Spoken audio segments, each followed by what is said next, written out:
Dr. Florencia Nelli, and not that kind of doctor.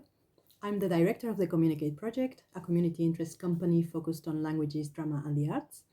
I'm also a classicist, a teacher of Spanish, and a researcher, and I have been always fascinated by the way in which many of our ancient civilizations seem to have been more civilized, environmentally aware, and conscious of the place, role, and responsibilities that we humans have with regards to our planet than our modern selves.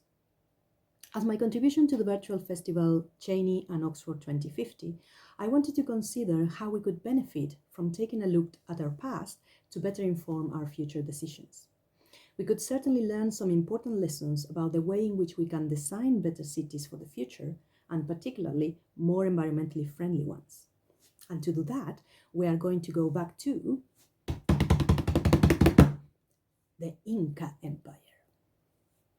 The Inca were an amazingly sophisticated civilization that lived in what is today known as Peru and extended as far as Ecuador and Chile.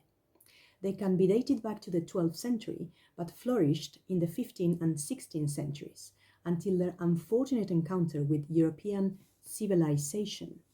The Spanish conquistadores, who brought about the destruction of their empire, exterminating their population, greedily plundering their cities, and recklessly exploiting their resources for economical gain. That all thanks to men like greedy Pizarro. That man. Bad man. The Inca were an incredibly environmentally aware culture, and many of their laws and policies, their engineering, and the design of their cities and dwellings had at their heart the protection of the environment. These laws and designs were respectful of the flora and fauna of the region, of the geographical features of the landscape, and most importantly, were there to protect natural resources from indiscriminate use and abuse. They knew that they were only one species amongst many others with which they shared the planet, and learned to live within nature and not against it. They saw it simply like this.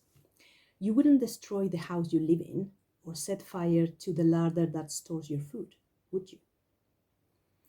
Felipe Guaman Poma de Ayala was a native Peruvian born soon after the Spanish conquest of the Inca Empire.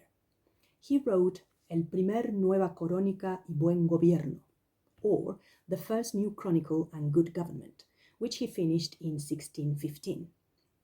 In his chronicle, he recorded the story of the Inca people and the damage that Spanish rule had brought about to their culture. He also recorded some of the Inca's most striking laws regarding the environment. 1. It was illegal to cut down trees and burn down lands for agriculture. 2. Hunting was also prohibited, including killing pumas, mountain lions, and zorros. Not that zorro, or fox. And this was unless the population was in immediate danger. 3. The Incas used guano, or birds' droppings, as a natural fertilizer for their crops, but it was penalized to kill or disturb the birds to obtain it. The Inca built their cities on rocky, unfertile, and mountainous landscape to avoid destroying lands that could home the flora and fauna of the region. Their agriculture was based on something called andenes, or terraces, a sort of staircase on the side of a mountain where they would make the most of the little fertile land they had to cultivate their crops. By doing this, they would not only make the most of the gravitational irrigation, say it again, gravitational irrigation provided by the melting of the ice in the mountains and condensation from the high clouds, but they will also avoid erosion of the soil. One of the main damages that agriculture causes to land. Their architecture was also outstanding.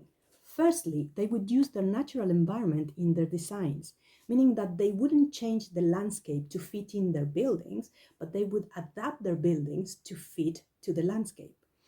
Secondly, they would use the materials provided by the area they were building in, trying to merge their architecture into the particularities of the surrounding land.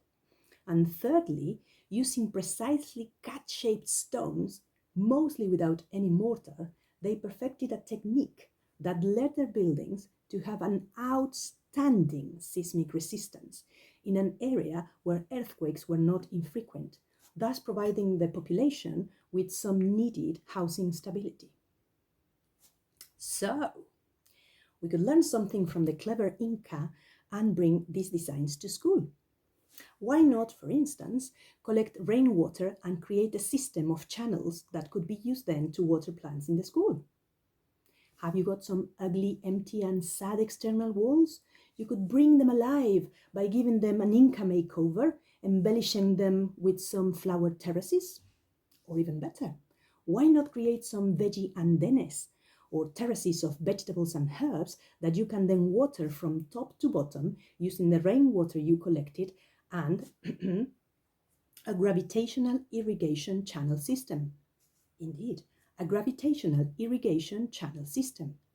The school could use their own produce and provide the students with some delicious school dinners, all organic and environmentally friendly, and all thanks to the Inca.